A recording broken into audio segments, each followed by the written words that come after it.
Hola, callegistes! Com podeu veure, avui estic amb ni més ni menys que el Jaume Copons i la Liliana Fortuny perquè sé que us porteu una de cap que Déu-n'hi-do. De fet, m'han dit que esteu preparant una iniciativa solidària que involucra la vostra famosa saga de Lagos i els monstres i també un projecte anomenat Kids Corona. És una iniciativa, una història, una aventura virtual dels vostres personatges que la gent es podrà descarregar a partir d'aquest dilluns 11, si no m'equivoco, i de veritat, expliqueu-me més, vull saber més informació. Més informació? Bueno, estem en aquell punt que estem tan esgotats que això ja ens costa molt, però farem un esforç.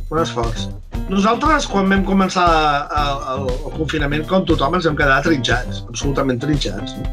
Perquè la vida es va doblegar, és a dir, havíem d'anar a Madrid, havíem d'anar a Xixón, havíem d'anar a Mallorca, a Menorca, a veure amics, parlar de llibres, que és el que ens agrada, i tot això es va acabar. Ens vam veure tancats a casa i mira, i sí, l'editorial ens deia, no, mira, podríeu fer això, no sé què, però jo crec que la pregunta fonamental va ser la de la Liliana, que em va preguntar que què els diria als meus nets, si tenia la sort d'arribar a vell, quan em preguntessin què vas fer quan va haver la pandèmia de coronavirus. Clar, i em va sonar molt, perquè era la pregunta que li feia al meu avi de la Guerra Civil, no?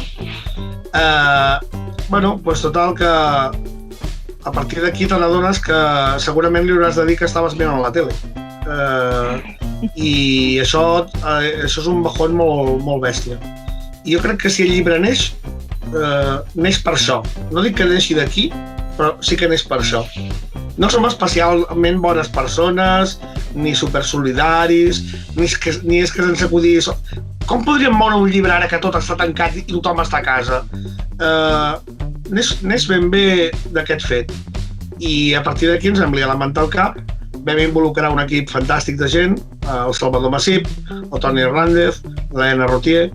Els vam fer una oferta que no podien rebutjar, era fer-ho ràpid, bé, a les 3 de la nit, acabar-ho, tancar-ho i no cobrar. Doncs bé, vam aconseguir que fos gratuït d'una banda i de l'altra banda que hi hagués l'opció de que si això generava diners se n'anessin directament a Kids Corona, que és de Sant Joan de Déu, de l'Hospital Sant Joan de Déu, on està fent una investigació molt interessant, no? Que té relació amb per què el coronavirus no afecta els nens com afecta els adults i a partir d'això intentar buscar la solució pels adults. I a grans trets, això és el que hem fet aquests dies. Uau! Déu-n'hi-do! I clar, jo encara no he vist res, m'esperaré com tothom a aquest dilluns, però quina és l'estètica d'aquesta aventura, Liliana? És com una aventura normal de Lagos i els monstres? Sí, no, segueix sent Lagos i els monstres, el mateix i de la mateixa manera perquè els hi arribi igual que com llegeixen una novel·la i creiem que els que segueixen doncs els hi agradarà perquè és el mateix to, és el mateix estil, però explicant doncs aquests dies que hem passat i una mica de veure que hi obre la porta al que passarem. Però bueno, que ho hem fet per estar una mica més tots junts i una mica més acompanyats. Vull dir que també que acompanyin els lectors que sempre estan molt identificats els lectors de Lagos amb Lagos i tot el que li passa, doncs que s'ho puguin, que diguin, hòstia, doncs gràcies que em parles ja directament de com m'he passat també aquests dies, no? I tota la informació, doncs posar-la una mica a lloc, per això estava el Masip i el Toni i l'Helena, doncs posar-ho bé. La situació és greu, i com que la situació és greu, dir barbaritats té un cost. I per estalviar-nos les barbaritats, vam dir, posem un metge científic, posem un tio amb el cap, ell és físic, el Toni és físic i lingüista, però té un cap en la cosa pedagògica i didàctica molt clara, i una psicòloga que evités i que sobretot ens aturés a mi i a la Liliana, perquè les ganes eren de dir barbaritats molt grosses, no? Sí. Jo, com a autor, puc dir unes coses i com a persona unes altres. Jo, com a persona, tots aquests que han retallat la sanitat, tots aquests que no han invertit en ciència, tots aquests que els diuen a la gent ja podeu anar a treballar, que si no l'economia s'enfonsa, jo això, parlo al Jaume Copons, això els hi faria pagar com a mínim a les urnes, saps? Com a mínim. Vale.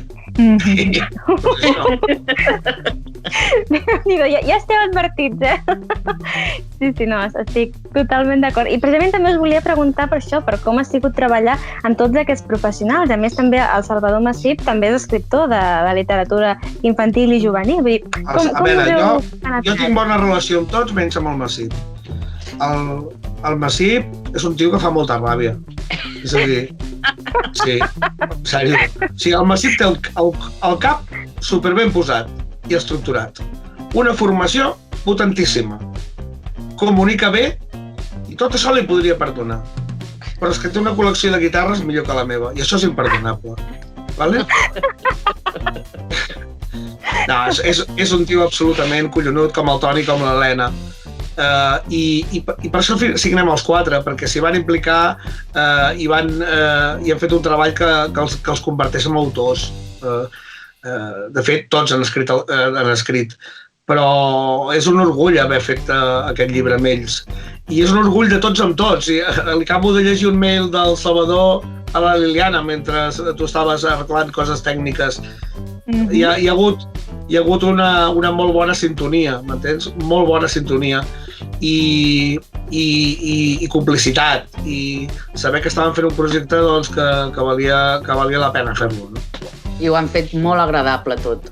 Ho han fet tot molt senzill, molt agradable. Bueno, clar, amb gent així normalment sol passar, no? Gent molt potent, saben fer les coses de manera senzilla. Saps com quan un pianista toca, jo què sé, el piano, una peça d'aquestes, un Rachmaninoff, i que el mires i dius, que fàcil que és, no? Sembla superfàcil. Doncs aquesta gent són així. Sí. No gust veure que hi ha bon rotllo, que heu estat remant en la mateixa direcció, així que a tothom els dic, ja ho sabeu, aquest dilluns descarregueu-vos el llibre, animeu-vos a fer donacions, fem difusió tots plegats. Escolta, Misha. Digues. Misha, el que hem de dir als nens no tenen peles, perquè no tenen peles, i no cal ni que trenquin la guardiola, que busquin un adult, i la seguin davant de la pantalla, davant d'una plataforma digital, i que li diguin, mira, val 5 euros, que si els envies aquí i tal, i qui no tingui peles si li vagi malament, perquè hi ha gent que ara li va malament, perquè la situació econòmica és el que és, se'l passa gratis, i ja està. Doncs, Jaume, Liliana, gràcies, us deixo descansar, que us ho mereixeu, i de veritat, molta sort amb aquest i tots els projectes que vindran. Gràcies, Misha. Misha. Una abraçada.